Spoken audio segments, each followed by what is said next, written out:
Good afternoon, everybody. Welcome to the closing session of Promoting Women in Industry and Innovation conference UNIDO is organizing with the Italian government and the FAO. And we're very happy that you're joining us again for this very important session. As you can see, we have a number of distinguished speakers here who will not only resume what has been done and what has been discussed these days, but will also give us their comments from their perspective on the way forward, actually. We have two sort of parts of this afternoon of the closing session. One is with our distinguished junior colleagues, Cecilia, Veronika, and Petra. I will introduce in a second, who will resume the sessions. And then we will ask our distinguished Goodwill ambassadors of UNIDO, Ms. Veronika Peshkova, Ms. Marie-Louise Preca, and Elisabetta Illy, to share their views on the work we're doing in the past, but very much also giving us their view what we're supposed to do in the future to keep this work going. So with this, I would like to turn to Cecilia Ugaz Estrada, who is the Chief Advisor of Corporate Management Operations in UNIDO, and she will give her key recommendations and report on them from the roundtable discussion. Cecilia, please, you have the floor. Thank you. Thank you very much, Kai. Good afternoon, ladies and gentlemen, excellencies. It was my pleasure and great honor to moderate the first roundtable discussion on Wednesday afternoon. And this is on harnessing the potential of women-led entrepreneurship and self-employment in value chain development. And I would like really to present you with the main findings of our discussion. Any intervention to empower women along value chains must also address deeply rooted social discriminatory norms. Interventions to give women access to technology, service, and capacity building need to go hand in hand with culturally sensitive measures that address underlying structural barriers. Single aspect interventions are short-lived. Interventions must recognize that women start from a disadvantage point, especially in rural areas. While focusing on technology to improve market access is important, it is also vital to ensure that women and men are able to make use of it, considering high literacy rates and restrictive power relations that may prohibit access to information, especially outside the urban space. The overall gender divide in access to ICTs, be it in urban or rural areas, is a reality that cannot be overlooked. The public sector should focus on programs that aim to improve the diversification of economic activity and coordination between and along value chains. The COVID-19 pandemic shows that if women are concentrated in certain sectors, crisis can exacerbate their negative impact on them. In the same vein, interventions should specifically address local markets to reduce negative effects on macroeconomic conditions. Integrating gender analysis in agro-food value chain and trade policies is key, and adopting international instruments such as the ILO Convention C-190 on violence and harassment to protect workers along value chains should be considered. Gender-responsive procurement play an essential role to empower women along value chains. Governments may wish to consider adopting affirmative action measures in the procurement acts to ensure that a higher proportion of women-led businesses benefit from public procurement schemes. On the private sector side, UN Women's Corporate Guide to Gender-Responsive Procurement provides guidance in this regard. A company doesn't have to be women-led to promote gender equality. Enterprises can adopt a plethora of measures to make the working environment more diverse and inclusive, including through the adoption of policies on sexual harassment, awareness raising, provision of flexible working arrangements, setting the conditions for smooth post-maternity transitions, and eliminating gender biases in recruitment and promotion processes. Companies and their senior management are encouraged to champion their commitment to gender equality and enabling working conditions, not only towards their employees, but also towards their suppliers and potential buyers. Women need to be recognized as producers, entrepreneurs, and leaders. It is essential to ensure that women's voices are heard and their role in decision-making and leadership is increased. For this, not only removing barriers that prevent the upgrading of technical knowledge and access of women to markets is essential, but it is also about a mindset change. Importantly, very importantly, men have to be engaged in the discussion in order to transform social norms. Finally, COVID-19 has shown that business as usual as from before the pandemic is not viable anymore, especially if we are to achieve gender equality. The devastating effects of the pandemic on women in the economy underscores this. It is now the time to move from awareness raising to concrete policy actions. These are the main conclusions that we reached during the roundtable discussion. Back to you, Kai. Thank you very much, Cecilia. This is very, very interesting, of course. I mean, we can see that, as you say, much has been achieved, but a long way still is to go, actually, and that became obviously very clear in this session. So with this, I would like to ask, in fact, Monica Carcò to report on the next session, actually. Monica is UNIDO's Chief of the Division of Rural Entrepreneurship, Job Creation and Human Security, and of course, the Spiritus Rector and the main organizer of this conference. So Monica, please, the floor is yours. Many thanks, Kai, for the introduction. I'm really happy to be with all of you, ladies and gentlemen, at this, and Excellency, at this closing ceremony of our conference. And I had the pleasure to chair the roundtable on realizing the opportunities for women's empowerment through ICT and digital technologies. It has been a very interesting, dynamic panel. Many questions were taken from the floors. I will give you a few elements of the context of the discussion, some takeaways from the discussion, and then some recommendations that were addressed by the panel. First of all, it was acknowledged that the world is getting more and more digitalized and automated. The digital industry is already representing 30% of the world's GDP. Its productivity annual growth rate is 4 times that of the so-called physical industry and is attracting 70% of all investment in ICT. There was a discussion about impact of COVID-19 on women's employment and women entrepreneurship development. And it was said that it's becoming an unexpected accelerator of digital transformation of industries, with a risk to further increase inequalities between those who have the skills to adapt and those who don't. Another important takeaway is that women as workers in transforming industry are at risk of being further left behind, including because of gender bias in artificial intelligence development, a segment which is mostly dominated by male. The last takeaway, very important, still few women engage in ICT careers, and those who do are not enough visible. So some recommendations were addressed, and they pertain education for girls, training for women entrepreneurs, the role of government, the role of partners, national stakeholders, private sector, NGOs, and of course also the role of women business association and the importance of the networking activities. So the first recommendation is to engage more girls in tech studies at an early stage, when gender bias are not developed yet. It's critical to avoid creating further inequities in the future. The second one is the upskilling of women in the industry workforce is of paramount importance for them to adapt to digital transformation, but more women engineers and leaders are also needed in the tech industry to reduce bias in development and to avoid to reproduce the gender gaps through technology. Regarding the role of government, it has been stressed by the panelists, but also by the audience.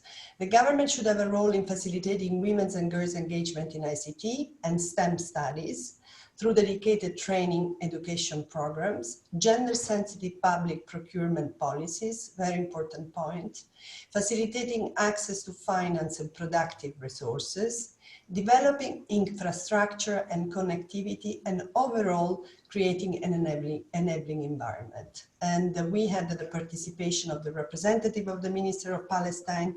We had 2 NGOs from Egypt and Tunisia. And on this point, we all agree that the role of government is very important to improve the ecosystem.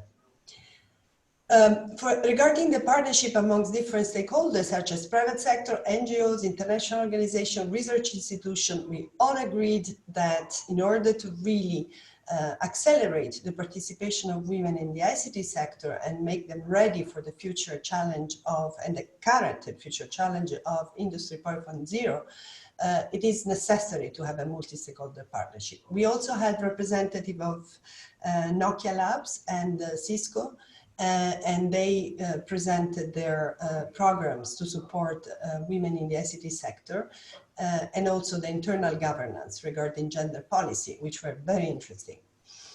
In fact, they underlined that the private sector has a responsibility in attracting more women into the tech industry by promoting diversity in recruitment policies, fighting bias in job offers, and facilitating upskilling of women. The Women Business Association from Holland that participated in the panel made a really interesting presentation regarding the importance of following up and supporting women applying to jobs and applying a number of good practices in terms of job description, terms of reference. Everything should be adapted and should not be gender biased. Finally, of course, there is a strong it is very important to increase the visibility of female role model in the tech industry for women to learn, building confidence and develop personal branding. And I must say this conference addressed the topic of female role models by having four women telling their stories, which have been very much appreciated by the audience. Last but not least is the networking. It is vital for women in business to enter in powerful networks, mixing the networks of different types, those who provide coaching and training with those providing business and investment. Peer-to-peer collaborative schemes are particularly important when it comes to ICT solution and would help, of course, women to really enter the world of technology. So these were the main recommendation addressed, and I think I will now give the floor back to you, Kai. Thank you. Thank you very much, Veronika. This is very interesting. I, in fact, take two messages out here. One is the predominant role of policy making in order to advance women in STI. That seems very crucial. And the second is, and I do hope that we all can continue working on this, is the networking. As we all know, men have strong networks, women need to have even stronger networks, and we need to foster those networks with the politics in order to allow women really to live up to their potential future. So thank you very much for this roundup of the recommendations from the second panel. I'd now like to turn to my colleague Petra Schwager, who is the Chief of Energy Technologies and Industrial Applications Division in UNIDO. And Petra will report to us the summary recommendations of the last panel. So Petra, please, you have the floor. Thank you very much, Kai. Hello, ladies and gentlemen, excellencies. Thank you very much for having this opportunity to share with you the recommendations from the last roundtable, which was about empowering women in circular economy and thereby bridging the gender gap. So our different experts and panelists, ranging from former EU commissioner towards women entrepreneur leaders of networks and also experts, were discussing from a different angle what the stand of women in this transition towards a circular economy, and provided recommendations how we can overcome this gender gap and the issue of gender disparity. Allow me to read now the 3 recommendations that we would like to bring forward. So the first one is that a fully entrusted circular economy transition must consider jobs that provide empowering opportunities for women. The transition must address positive labor impacts for women and offer training opportunities and create green jobs and foster innovation. So what all panelists underlined actually was the need for the education that were also heard about from previous speakers. So really this education and also making sure that women engage in technology and industry as early as possible and stay on. A very interesting comment, if you just allow me to share, was that the lady that came from the Chemical Association said when she started, there were 20 women starting and all of them dropped out along the line. So we also have to think about how can we create the right framework conditions that will keep women in there and that we can really support them and guide them on the way up. Second recommendation, applying a gender lens to circular economy policy design can leverage women to provide disruptive leadership in the circularity world. So we need a disruptive leadership. Better understand and empower consumer practices. Remember that women are the ones taking many consumer decisions. So being an informed consumer is an important element of circular economy. It's not just about production, it's also about consumption. And empowering a workforce to improve local value chains and end-of-life waste management. So especially with local value chain and end-of-life waste management, we saw an increasing importance of the participation of women. Third recommendation, circular economy can be a comprehensive solution to enhance resilience in times of COVID-19. So in this respect, we also discussed the Green Deal now in Europe. We discussed what is happening in France with the recovery plan. So all these recovery plans do not make sense without considering especially women and also the circular economy idea. So this will offer opportunities for women that can play an active role in advancing new business models, innovation, digitalization, and research. So thank you very much. These were the conclusions of panel 3. And thank you to all the panelists. It was really a great honor to moderate this panel. Thank you. Thank you very much, Petra. This was very interesting. In fact, the one word or the two words I take from this is disruptive leadership. I guess this is very interesting because we also know, and Peter Drucker said it in earlier times, if you want to do something new, you have to stop doing something old, which actually means that if we do not disrupt what we have been doing, we don't get to what we have been learning, we shall do the same. So thank you much, Petra, for this. I think this was very interesting, actually. And now I'm thrilled and very excited to introduce 3 extraordinary women to all of you who, in fact, in their own capacities are role models for how, if I say so, disruptive leadership really may bring about a change in their societies, in the world, actually. And it's indeed a great pleasure for me to introduce to you our 3 Goodwill ambassadors. And I will start with Her Excellency Marie-Louise Preca, who served as the 9th President of the Republic of Malta from 2004 to 2019. And while she was president, she established a number of entities to nurture the dialogue and foster the unity, as well as a culture of positive peace among people, including the President's Foundation for the Well-being of Society. But she's also known as a very strong advocate for gender equality and has inspired many women and girls, not only in her country, but also in Europe and beyond. And Her Excellency as well is not only a UNIDO Goodwill Ambassador, but she was also in 2018 named a champion of the 3rd Industrial Decade for Africa and will support the organization in enhancing really that work as well. So with this, Excellency, it is an enormous pleasure to give you the floor and just listen to your recommendations to the conference. You have the floor, Excellency.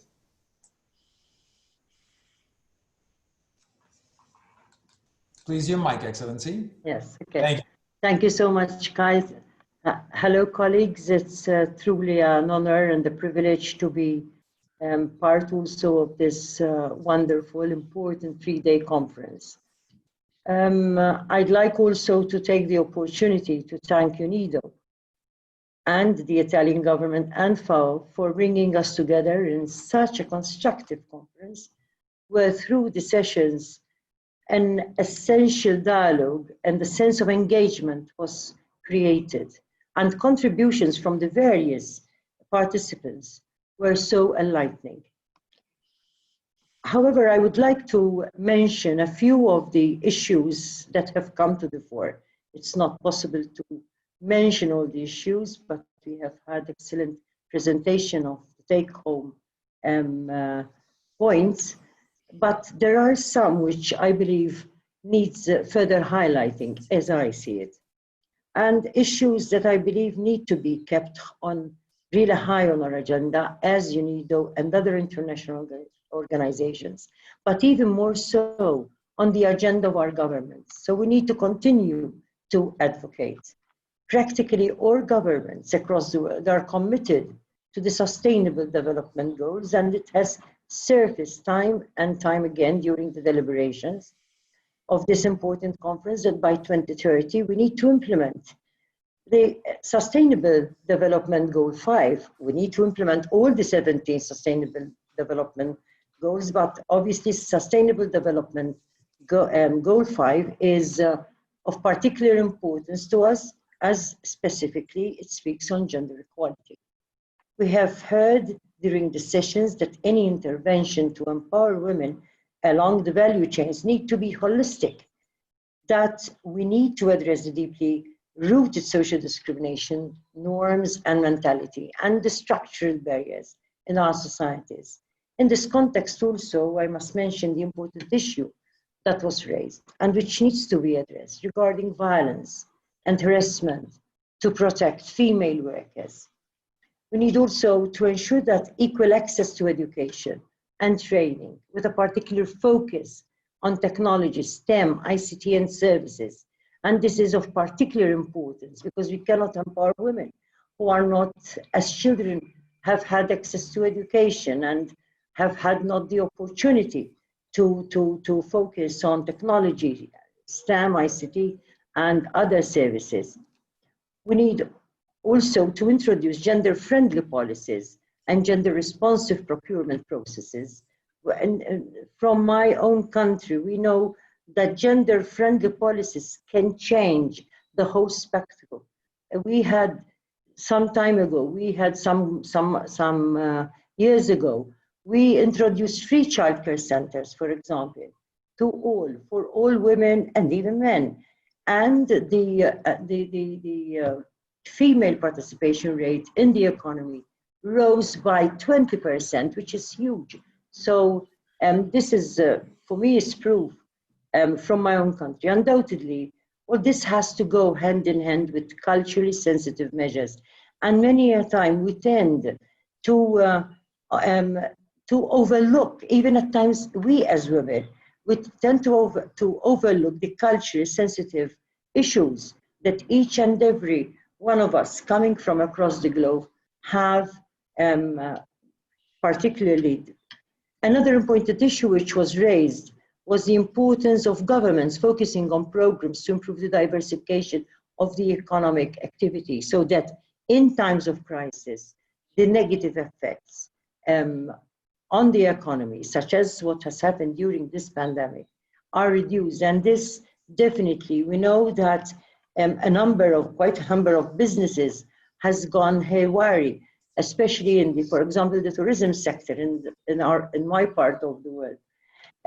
Therefore, when we need to have this diversification approach by governments where women are not only within one sector, so that if there is this negative effect, the effects are reduced.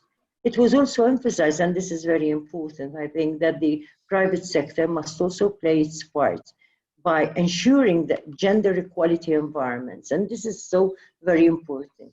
To me, it's also very much interlinked with the family-friendly, gender-friendly policies, and in particular arrangements for flexible working together with the promotion of gender equality, which should also be aimed, yes, and I like this very particular point, at potential buyers, because this could give further impetus to that particular business. All of us participating in this conference acknowledge that with the onset of COVID-19 pandemic, and it also was emphasized that business is definitely not as usual. And Cecilia has just mentioned this from her own session. The issue of upskilling women was mentioned as being paramount for the adaptation to the digital transformation, which we know COVID-19 has shown us that technology and artificial intelligence are being seen as a means to overcome such crises. However, it was further emphasized during one of the sessions that through indicators, we know that a female digital divide is prevalent, and therefore we need to invest in our girls' education and training to overcome this divide. It is then, I believe, that we can be sure that women will be able to contribute in these sectors which are still male-dominated, and also have the opportunity to reach leadership roles in business, in the economy. It was said that the circular economy should also be seen as an opportunity for women empowerment. And I think this is a very important point, which, if I remember correctly, Petra has mentioned. Governments and the private sector need to apply a gender lens. And I like this coining of the word gender lens to policy design in the sector. The circular economy can be a comprehensive solution, in fact, to enhance resilience in times of crisis. It can offer opportunities for women to play a role in new business models, innovation, digitalization, and research, both even in business. We definitely still have a tall order, as has been stated many a time during these sessions through the contributions. At the launching event to this conference, we heard our distinguished speakers mentioning global statistics that show that we are still far away from achieving equality and equity in our societies, in all sectors. However, there are a number of practical examples which have been mentioned from different countries that are also evidence of political will and determination, which I believe is very important to achieve gender equality. We need the political will, the effective political will. We need the political determination to act, to address gender inequalities. And Tunisia comes to mind with regards to the Startup Act, which is undoubtedly an important step forward, as is also the Egypt entrepreneurial experience. However, we also must press for more efforts. We need a holistic effort. We need a global effort to put gender discrimination and inequality to history. 70 years ago, when the United Nations Declaration on Human Rights came into being, the world was relieved. It was stated then that we are all born free and equal, and we are still not. 70 years after, 25 years ago, when the Beijing Declaration and Platform for Action was agreed, the world was excited, but that excitement was not long-lasting. 5 years ago, when the SDGs were agreed, the world had hope again. We have everything that we need to be guided. Governments, the private sector, civil society organizations, all of us know what needs to be done. We cannot be complacent and accept and feel comfortable with the small steps forward. We need a concentrated effort by all to put gender equality a priority in our lives and within our communities and societies. And finally, I urge all of us to work harder together, to be that generation, to usher in this fundamental human rights, together with men, where true and effective gender equality becomes a way of life in the world of work and business, in all sectors, in all aspects of our lives. Thank you. Thank you, Exendi, for your strong message and your encouragement. I guess it became very clear that there's a long way to go, and that there is still room for improvement, but you showed very clearly that with passion and with knowledge and with expertise, we really can make a difference. And I hope we all can at least contribute here to be part of that generation you just have been calling upon in order to make the change we still definitely need. And with this, I would like to turn to Mrs. Veronika Peshkova, who is in her country, and not only there, a very prominent gender activist with a long-standing experience in supporting women entrepreneurship and women entrepreneurship initiatives. She was officially appointed Goodwill Ambassador of UNIDO in 2018. And today, Mrs. Peshkova is an executive board member, an expert council member of the Committee on Women Entrepreneurship Development of the Russian Non-Governmental Organization for Small and Medium Business, or PORA Russia. And with this, of course, and as an entrepreneur herself, she again, in her country, is a role model of how women can indeed excel if they take on the challenges very well. So Veronika, very happy to hear from you on your reflections on this conference and your recommendations to all of us. Thank you, and please, the floor is yours. Thank you very much, Kai. Dear ladies and gentlemen, excellencies, it's a great honor for me to participate in this panel and give a remark to such an important and very significant conference. As to the issue of women in the industry and innovations, especially in the post-COVID-19 situation, it is important worldwide. Women play a very active role in the economy. However, today, the processes of the fourth industrial revolutions, which are important across the globe, were very highly boosted by the COVID pandemic. And as a result, many working places, and some of which are taken by women at the moment, can be automated. But on the other hand, the situation with the COVID-19 raised a significant issue in women economic empowerment and entrepreneurship development. In the Russian Federation, the national strategy on women's interest was accepted several years ago, and now one of the key aspects of the women agenda in many spheres is done by and led by the Council of the Eurasian Women's Forum.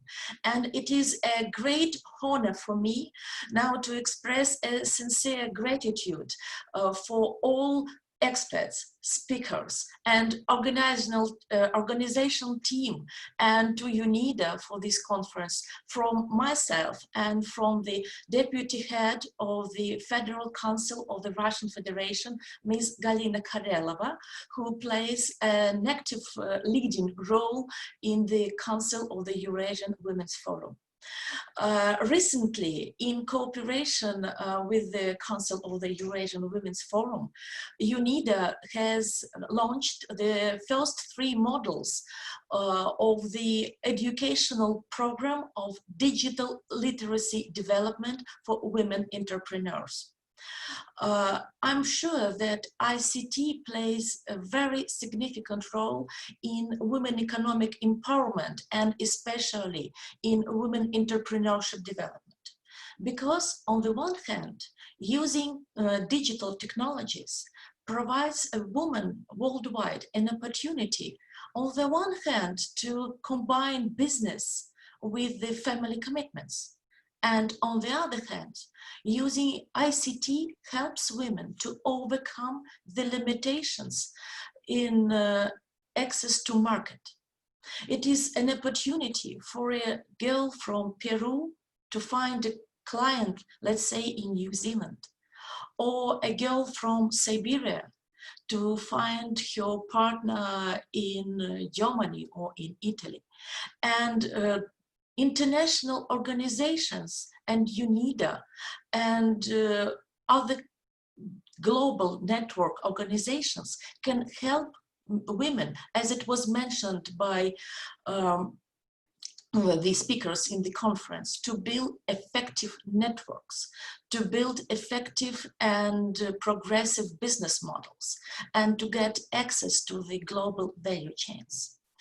And would be very well exciting, and I'm really appreciated by the significant inputs of the conference, that the cooperation between public sector, non-governmental organizations, private companies, academia should build the networks to help women to grow, to become active and to participate in different economic sectors, and especially in new digital economy.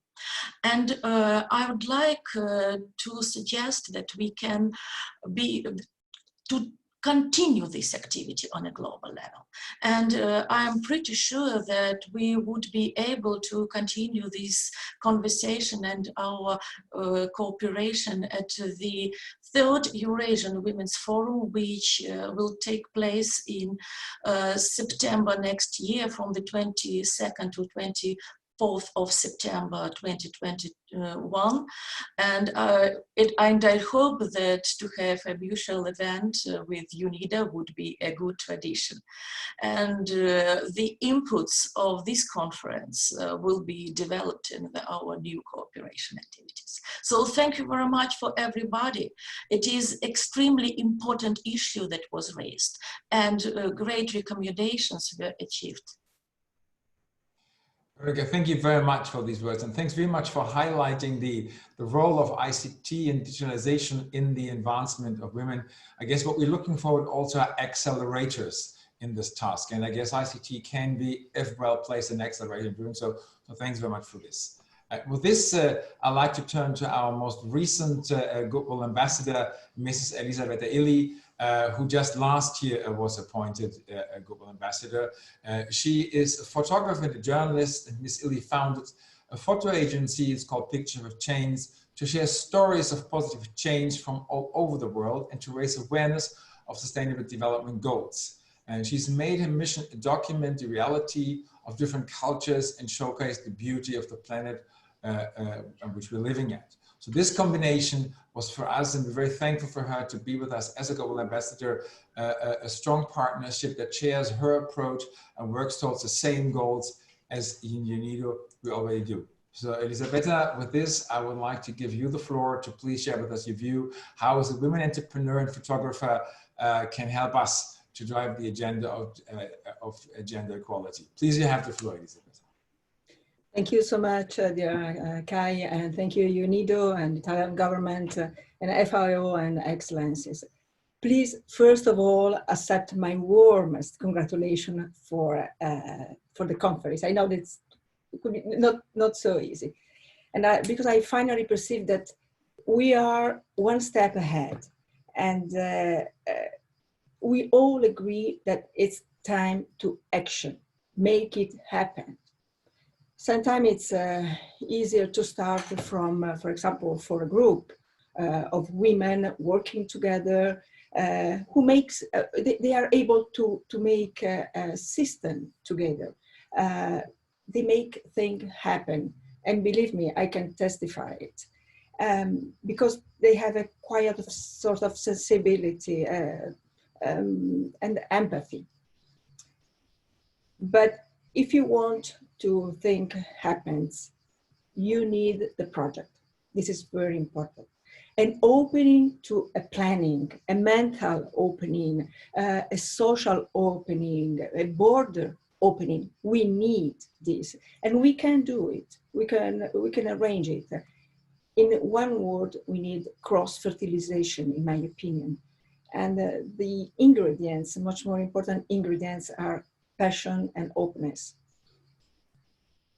It is necessary right now to open the world, and in this particular moment, let me say, because of this pandemic, we understand that many things, we can do much more things, even remotely. So something that we couldn't imagine before, but now we can do it. This conference is an example. Here we are. So I will finish, and I just want to say you goodbye and leaving with an inspirational story. Because tell me a fact, and I will believe. Tell me the truth, and I will learn. But tell me a story, and it will remain in my heart forever. And I hope this video will remain in your heart forever. And could be a new path where we can go all together. Thank you. Let's go with the video.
Thank you very much.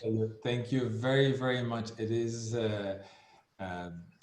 not much to be said after this, actually. I have to say thank you very much for those pictures. And I guess that was the best summary we could have of all this conference, actually, because it showed the traditions and the roots of women, but also the idea to look into the future and be a perspective for the society. Thank you very much for those pictures, and they will certainly stay with us. And with this, really, I just want to make just a few words of closing, because again, those pictures, I guess, told it all to us. I'd like to thank my three colleagues here this afternoon. I'd like to thank our three distinguished Goodwill ambassadors, Excellency Coleiro Preca from Malta, Veronika Peshkova from Russia, and Elisabetta Illy from Italy, who have given us their views on how we can advance an issue which we think is already done, but we know is not yet. And you've given us also your thoughts on how we can do this. But I'd also like to thank very much all the attendees. I just give you a few figures. We had more than 1,600 people constantly watching this conference from more than 137 countries. There were 56 speakers, 35 high-level guests, more than 17 exhibitor booths, and 55 community board topics created by attendees during the conference. So it's a truly success, and I once again can only thank my colleagues around Monica in the UNIDO team who have done that, and our partners in the Italian government and the FAO with whom we have been really pushing this forward. It was a huge success, but it's also for us in UNIDO, and I guess for all of us out there, a task which you have been given, not to let loose and not to leave the task behind to push for gender equality. This was something which is important for us, and the crisis we have been living at, in fact, we're still living in on the pandemic, has shown that once again, the burden is on women, not only in good, but specifically in bad times. And so we need to make any effort.